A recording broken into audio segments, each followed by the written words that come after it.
June 1942, the Empire of Japan stood invincible. Pearl Harbor had been reduced to flames. Wake Island, Guam, the Philippines all fallen.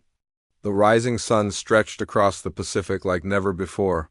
But there, beyond the horizon, awaited a turning point, one the Japanese High Command did not see coming, one that would turn ambition into ashes. This is the story of the Battle of Midway. As seen through the eyes of Imperial Japan, the operation was codenamed Me. It was bold, it was strategic, and above all, it was a trap one set by Admiral Isoroku Yamamoto himself, the architect of Pearl Harbor.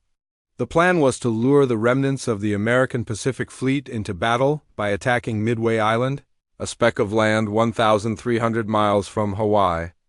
There, Yamamoto hoped to deliver a final, crushing blow. Confidence in Japan's naval superiority was absolute. 4 fleet carriers, Akagi, Kaga, Soryu, and Hiryu formed the core of the strike force, supported by battleships, cruisers, and destroyers. Over 100 of Japan's best pilots were on board, many of whom had fought in China, the Philippines, and Coral Sea. They were hardened, ruthless, and convinced of victory. But there was one critical flaw: the Americans knew. Unbeknownst to Tokyo, U.S. codebreakers had cracked key portions of Japan's naval cipher. Admiral Chester Nimitz had read Yamamoto's intentions like an open scroll. And while the Japanese believed they were the hunters, they had already become the hunted. On the morning of June 4th, the Japanese launched the first wave. Dive bombers and torpedo planes roared toward Midway, leaving trails of fire in their wake. The island erupted into chaos. From the Japanese carriers, the attack seemed successful. But it was incomplete. Midway's airfields weren't fully neutralized. A second strike was needed. As Japanese crews scrambled to rearm their planes for another assault, an urgent message arrived. American ships had been spotted. Admiral Kiichi Nagamo now stood at a crossroads. Should he launch the attack force as is armed with bombs for land targets, or take precious time to rearm with torpedoes for naval combat? He chose the latter. It would prove to be a fatal delay. From above, like hawks diving from the heavens, American dive bombers from the USS Enterprise and Yorktown broke through Japan's defensive screen. In the span of 5 catastrophic minutes, 3 Japanese carriers, Akagi, Kaga, and Soryu, were turned into burning wrecks. The flames consumed not just steel, but some of the most experienced pilots and sailors in the Imperial Navy, officers who had trained for years gone in moments. Admiral Yamamoto, hundreds of miles away aboard the battleship Yamato, received the news with stunned disbelief. The tide of war, he later admitted, may have shifted today.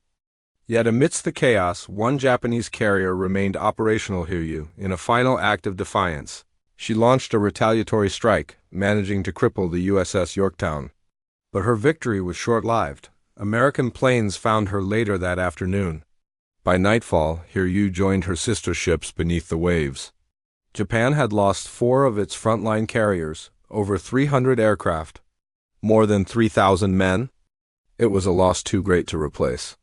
But beyond the numbers, it was a loss of spirit.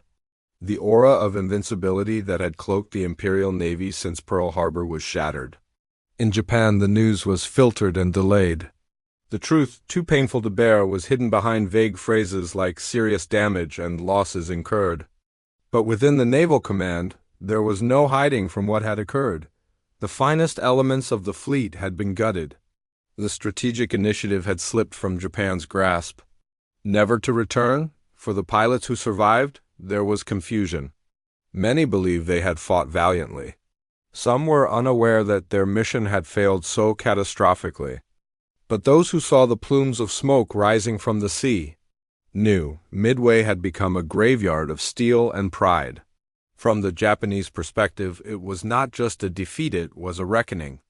The gods of war had turned their gaze, and the empire's ascent had reached its high-water mark.